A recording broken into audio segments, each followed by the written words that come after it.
Monsieur Macron, je suis moi-même candidat à la prochaine élection présidentielle et vous n'êtes pas correct.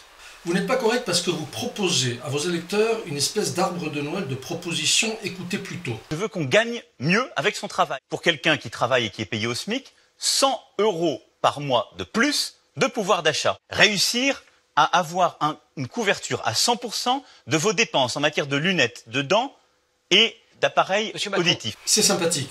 C'est sympathique, mais ce que vous oubliez de dire dans vos meetings, c'est que vous allez financer ces propositions à partir d'une augmentation de la CSG de 1,7%. J'augmente la CSG d'1,7 point. Ça ne part pas. Ça ne part pas alors. Juste pour bien comprendre, une augmentation de 1 point de la CSG correspond à 13 milliards d'euros de plus dans les caisses de l'État, donc 13 milliards d'euros de moins dans nos poches.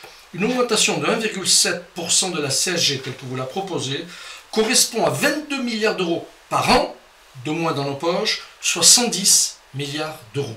En 5 ans, vous allez prélever dans les poches du contribuable 110 milliards d'euros en 5 ans et vous allez répartir cette somme, vous allez saupoudrer tout simplement pour vous attirer des électeurs. Monsieur Macron, si vous voulez être crédible, Monsieur Macron, si vous voulez que l'on vous croie, si vous voulez qu'on ne vous prenne pas pour un arnaqueur, Monsieur Macron, je crois que vous devez présenter aux Français le budget de la France pour que l'on puisse y voir un petit peu clair dans votre proposition, dans vos propositions. Ce budget, vous allez le présenter au Parlement 4 mois après votre élection si vous êtes élu. Vous devez nous le présenter tout de suite. Si vous ne l'avez pas élaboré, vous êtes un plaisantin. Vous vous moquez des Français. Alors, comme je peux imaginer, comme je dois imaginer que vous l'avez élaboré, Monsieur Macron, je vous mets au défi de nous présenter votre budget. Ce défi, je l'adresse à tous les autres candidats. Si un candidat veut être crédible, il doit nous présenter tout de suite son budget. Notre budget est en ligne depuis janvier 2016. Nous l'avons revu en ce mois de janvier 2017 suite à la présentation du budget pour 2017.